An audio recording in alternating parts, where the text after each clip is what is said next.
Legiones Upside, gracias por acompañarnos. Igualmente. Los egipcios, ¿cómo entendían lo que era salud y lo que era enfermedad? Bueno, es una pregunta clave. La salud ellos la entendían como la armonía, esencialmente. ¿Sentirse bien? No solo, claro, no solo Sentirse bien con los dioses que les daban vuelta.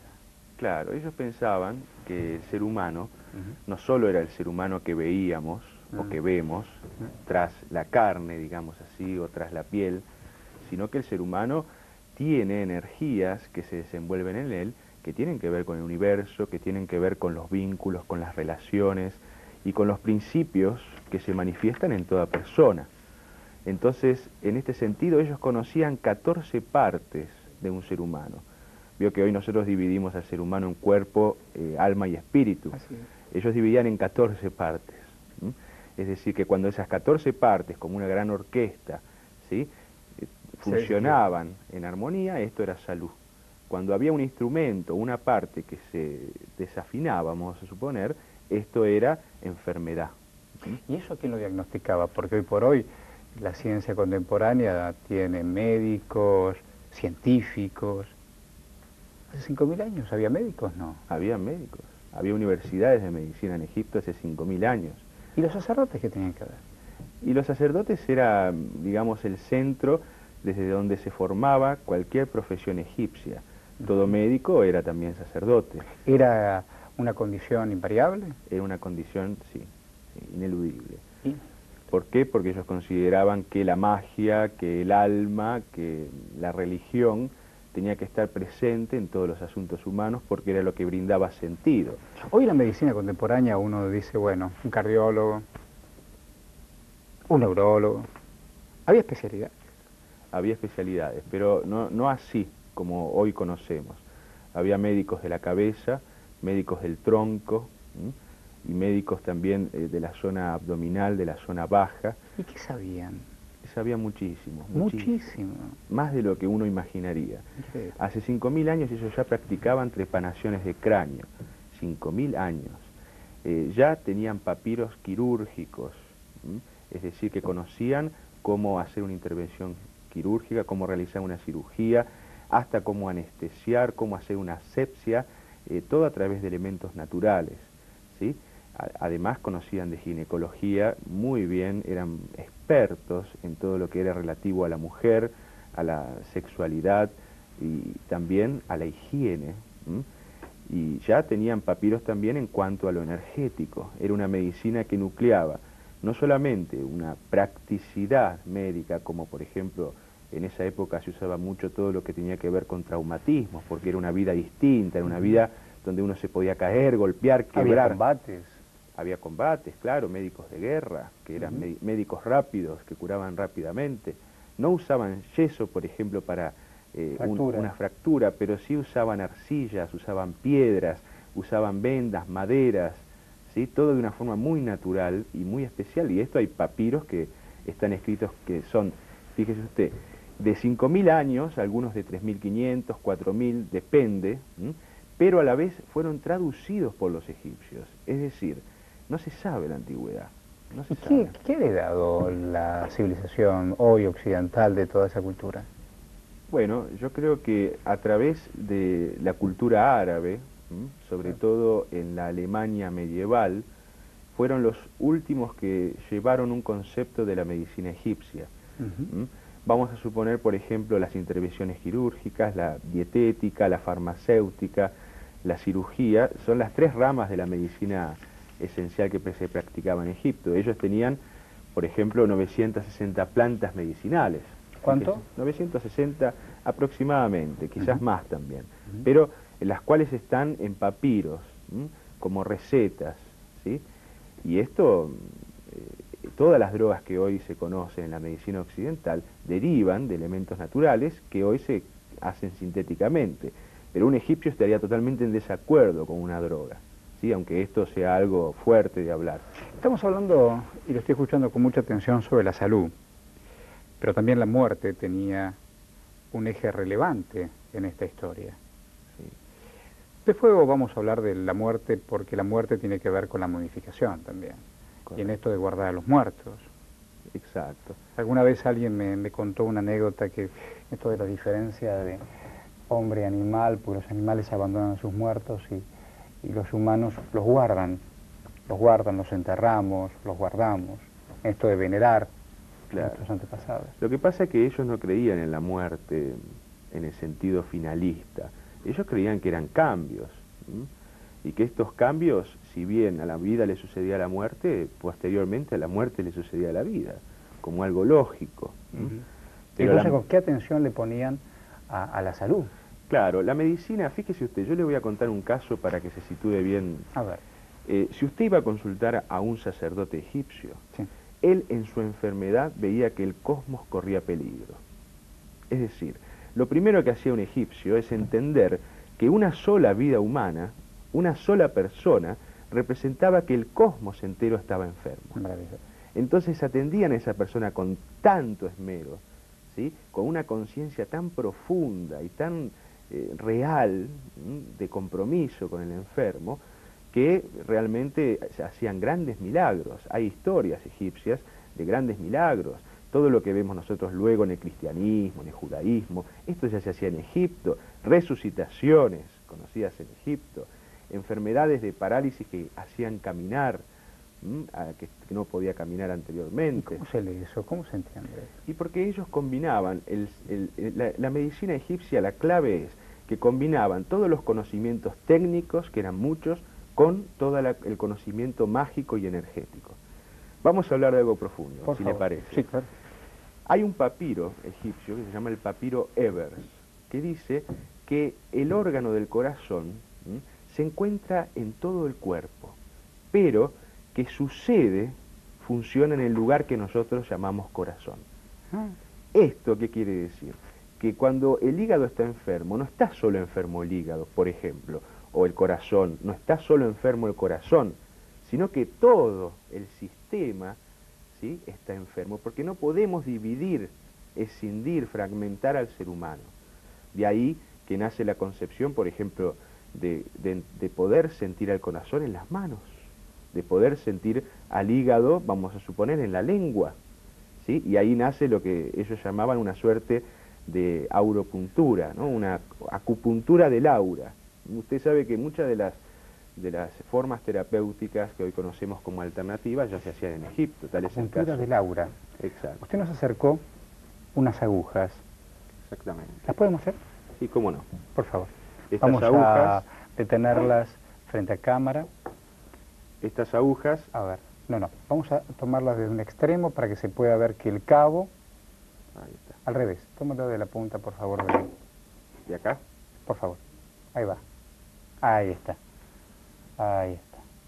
bueno, estas agujas se llaman agujas sagradas o agujas faraónicas, y se trabaja sobre una persona teniendo en cuenta que hay un mapa energético y a través de estas agujas que son polares, es decir, positiva y negativa, se va estimulando los diferentes centros de energía, de tal manera que toda enfermedad en un órgano, por ejemplo, es un desequilibrio energético entre su propia polaridad. Al devolverle este equilibrio, el órgano empieza a funcionar bien, y al devolver el equilibrio en todo el aura, lo que ellos llamaban el sekem en egipcio, ¿sí?, que era el aura, la energía vital que había en un ser humano, empezaba él a curarse de las enfermedades, o a estar mejor, porque es como tratar a las enfermedades desde un nivel esencial, desde un nivel metafísico, energético, y que ellos hablaban mucho de eso. Yo pienso, hoy entendemos que precisamente esa unidad psicofísica, y vemos que a veces hay enfermedades del alma y enfermedades en nuestra querida cabeza, enfermedad consciente o inconsciente, que se curan también desde otro lado. ¿Ellos lo sabían eso? Por supuesto. Los egipcios sabían que todas las enfermedades eran producto del alma. Esto que hablamos hoy modernamente de que hay enfermedades físicas y enfermedades mentales o enfermedades psíquicas, es un error de criterio filosófico. ¿Por qué? ¿Por qué? Porque el ser humano no es que el cuerpo va para un lado y el alma va para el otro. Totalmente. El ser humano es una unidad. ¿Y cuál es la experiencia del sufrimiento y de la enfermedad? Si a mí me duele un órgano, yo tengo una angustia por ese dolor, al mismo tiempo. Y yo no puedo separar la angustia del dolor físico. ¿Sí? Tenemos un alma, somos seres vivos, no somos seres inertes, no somos máquinas, como muchas veces se piensa hoy en día en nuestra sociedad.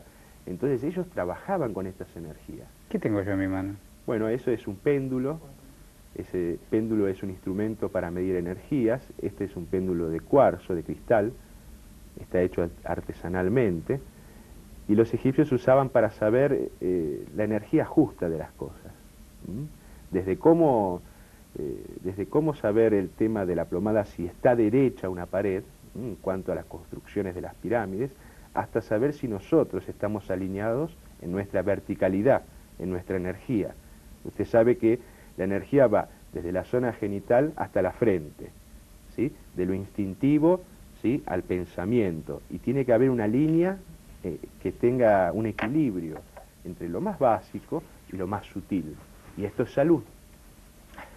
Cuando volvamos, vamos a hablar de la muerte y de momificación en Zona Infinita.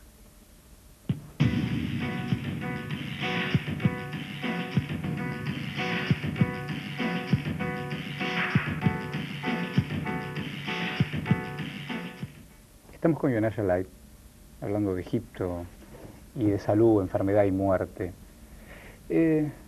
¿Cómo entendían la muerte los egipcios? Como un paso, un tránsito. ¿A dónde? Hacia otra vida. ¿Mejor o peor? No, distinta. Hacia el mundo occidental, llamaban ellos, el mundo de la menta, donde estaban los dioses, donde todo era energía, sí, el más allá. Y era un mundo de dioses. Exacto, era un mundo de energía. ¿Y todos accedían a ese mundo? Todos accedían en principio a ese mundo, pero tenían que enfrentarse también al juicio, aquel juicio. ¿Y quién juzgaba? Osiris. ¿Y quién era? Y Osiris era el dios de la muerte y del renacimiento. ¿Y juzgaba luego de la muerte o en vida? Es una buena pregunta. En realidad, según los frisos, juzgaban tras la muerte, a los difuntos, a los espíritus. Pero frente a cada umbral en la vida, frente a cada cambio, frente a cada crisis, aparece ese juicio. Claro. Porque es una muerte. Nosotros morimos muchas veces en la vida. Yo creo que sí. ¿Mm? Yo creo que sí. Y esto es interesante porque los egipcios no tenían una visión tétrica o... Como también renacemos. Claro, lógico. Para renacer hace falta morir. Uh-huh. Morir en un sentido simbólico. Totalmente. Espiritual. Y en este sentido ellos tenían una visión de la muerte como algo incluso muy feliz, muy alegre. La muerte para ellos era algo sagrado, algo por lo cual se preparaban en la vida. ¿Para qué momificaban a los cuerpos? Bueno, hay muchas teorías. A mí la que me parece interesante de hablar aquí, que es poco conocida, es que en realidad las momias estaban vivas. No, ¿qué me dice? Bueno, pero espere que le voy a explicar. El tema es así. Ellos creían que había diferentes partes en un ser humano. Había una parte que era la más espiritual, que se iba tras la muerte. Pero había un alma, que era un alma básica, un alma instintiva, que al momificar al difunto y al quedar la cáscara, digamos, esa alma estaba en contacto todavía con esa piel. Ajá. Usted fíjese que ellos las vísceras las colocaban en lugares muy específicos, en vasos cánopes, toda la piel estaba intacta. Muy bien, exactamente. Y había muchas imágenes de la vida como para que el alma de esa momia pudiese reconocer eso que estaba inscripto en su ataúd o su sarcófago, en su tumba. ¿Y todos accedían, hasta los más humildes? No, es decir, ¿los campesinos tenían acceso a eso? No. ¿Y dónde los enterraban? Y se enterraba mucho en la arena. ¿En la arena? Exacto, la arena hace una ¿Y en posición horizontal, como conocemos hoy la inhumación? A veces en posición horizontal y a veces en posición vertical. Las momias están verticales. Claro, por eso, decía, si no accedían a momificarse, ¿qué hacían con esos cadáveres? Igual los enterraban parados. Enterraban parados y también en posición fetal. ¿Con sarcófagos? A veces sí, a veces no, depende de la posición social, porque el proceso de momificación era un proceso muy arduo, Y muy un costoso, proceso muy seguramente. costoso, y en un proceso de cortesanos y de la casta pudiente. El campesino, así como estaba, arena. Exactamente. Y digo, y en ese proceso de modificación, ¿qué interviene?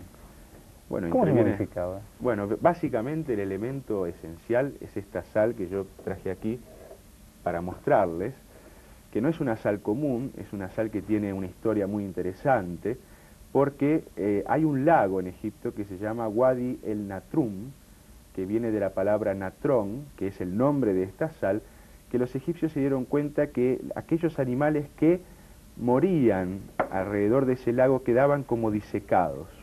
Es decir, esta sal tiene la función de disecar, ¿sí? De absorber, Disecar, absorber los líquidos de un cuerpo. En una cantidad muy grande, se hacía la momificación. Sumergían a veces 15 días, a veces más aún, a una momia en sal, en una piscina con sal, el cuerpo. Entonces después lo sacaban y quedaba totalmente disecado. Pero en una mínima proporción también tenía un uso terapéutico. ¿Primero quitaban los órganos? Primero quitaban los órganos, todas las vísceras, quitaban el cerebro también y dejaban solo la piel. Y después la piel era tratada con natrón. ¿Es cierto que quitaban el cerebro a través de ganchos en la nariz? Exacto, sí. Sin hacer ningún orificio, solo a través de la nariz, con un instrumento especial, iban en un proceso bastante tétrico. Que había aceites también, ¿no? Claro, porque una vez que abrían ellos o sacaban todas las vísceras con una pequeña incisión en el lado izquierdo del abdomen, ellos después rellenaban con aceites esenciales, con canela, con mirra y con todo esto que hacía que no se sienta ese olor al cadáver, ¿no? Todo lo que usaban en la momificación era a la vez también remedios que usaban en la vida cotidiana. Bueno, y uno imagina momia, imagina venda. ¿Y las vendas para qué? Las vendas eran para sujetar, ¿sí? Al muerto. Se usaban 400 metros cuadrados de venda para una sola momia, ¿sí? ¿400 metros? Exactamente. Se usaba cantidades muy grandes. Ya tenían una industria del lino, eran vendas de lino. Y el sarcófago llevaban dibujos. ¿Para qué y por qué? Porque justamente los dibujos del sarcófago eran como mapas del más allá, ¿sí? Del mundo de la menta que habíamos hablado, del mundo del duat, que vos se llamaban así. ¿Y en qué consistía la ceremonia? ¿Cómo era la ceremonia? Y la ceremonia era una ceremonia justamente de preparar al difunto para la vida eterna. ¿Y participaba la familia, sus amigos o eran solamente sacerdotes? No, participaba la familia, participaban todos aquellos que conocían a ese ser, a esa persona que estaba siendo momificada, y era auspiciado por todos los sacerdotes. ¿Y acompañaban también objetos que habían recorrido? Todo lo que para usted había sido importante en la vida, objetos, juegos, profesión, todo era puesto en ese ataúd, en esa tumba. Pero la tumba, aparte, era algo que uno construía ya desde joven, ¿sí? Esto es muy interesante, porque la tumba era un lugar donde uno se iba a encontrar consigo mismo, Claro. y que después iba a descansar como momia. Pero en la tumba ya estaban en los frisos pintados en las paredes con quién uno se había casado, los hijos, a qué se dedicó, cuáles fueron las obras que había realizado. Ellos tenían mucho cuidado en la memoria, le daban mucha importancia a la memoria. Tal es así que, por ejemplo, en épocas de revolución en Egipto, cuando querían que un rey o un faraón perdiera vigencia, borraban sus nombres de los jeroglíficos. Y al no recordarnos, es como que el alma ya se pierde.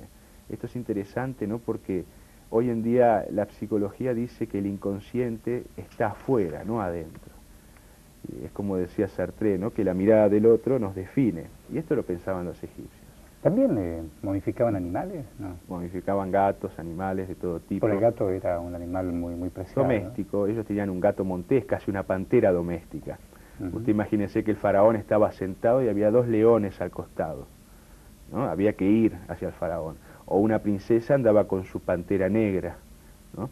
O una cobra también. Hay historias de amor, por ejemplo, entre animales y hombres. ¿Y por qué dejaban comida a los muertos?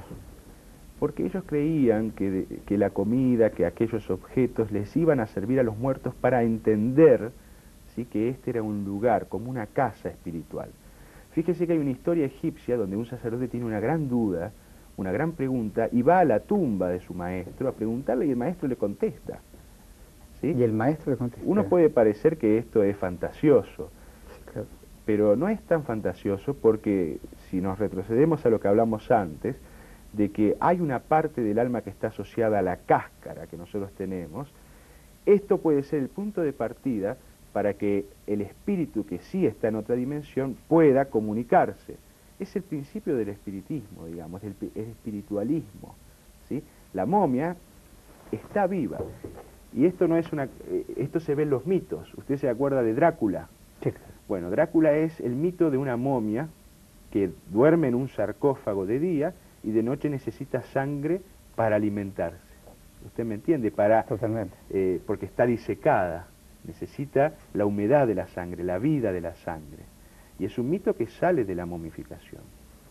Muchas gracias, Alay. No, gracias a ti. Ya volvemos.